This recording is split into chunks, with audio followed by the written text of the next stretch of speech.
उमेदवारांना धमकावून अर्ज मागे घ्यायला होता संजय राऊत बोलले. नाही तर मला असं वाटतं की संजय राऊतजीच्या पक्षाने थोडेसे मर्द लोकांना उमेदवारी दिली पाहिजे होती.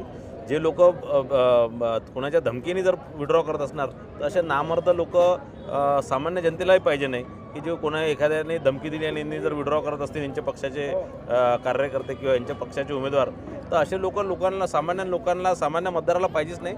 त्यांना जो मर्दानगिनी त्यांचा विषय मांडणार, मर्दानगिनी त्यांचा विकास करणार असेच मर्द लोक त्यांना पाहिजे होतं. म्हणून अशा लोकांना यांनी तिकीट देऊ नये. बघा, जे दोषी असतील त्यांच्यावर कारवाई होणार.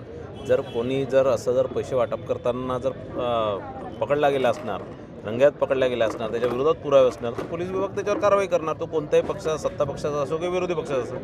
आणि विजय वडेट्टीवारजी इतक्या दाव्यांनी सांगून राहिले, एखाद वेळेस त्यांनी तपासून बघा तो काँग्रेस पक्षाचा असला तर मग परत त्याच्यावर कारवाई झाली तर परत विजय वडेट्टीवारनी ओरडत परत त्याच्यावर टिप्पणी करू नये. संयुक्त पत्रकार परिषद घेत मुंबईमध्ये काँग्रेस आणि राष्ट्रवादी काँग्रेस, शरद पवार गट यांच्यावर आम्ही टीका करणार नाही तर भाजपा आणि शिवसेना हाच आमचे शत्रू असेल. ते त्यांचे कोण शत्रू आहे हे नाही माहीत, पण ते विकासाचे शत्रू आहे. त्या मुंबईतील मराठी माणसाचे ते शत्रू आहे. मुंबईतील मराठी माणसाला कुठेतरी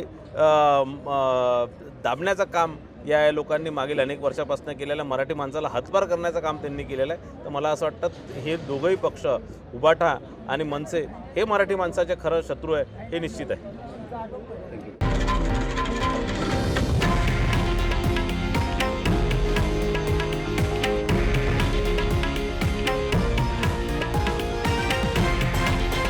हे आहे देशातील नंबर 1 न्यूज नेटवर्क आणि आपण पाहत आहात TV9 मराठी, एकमेव.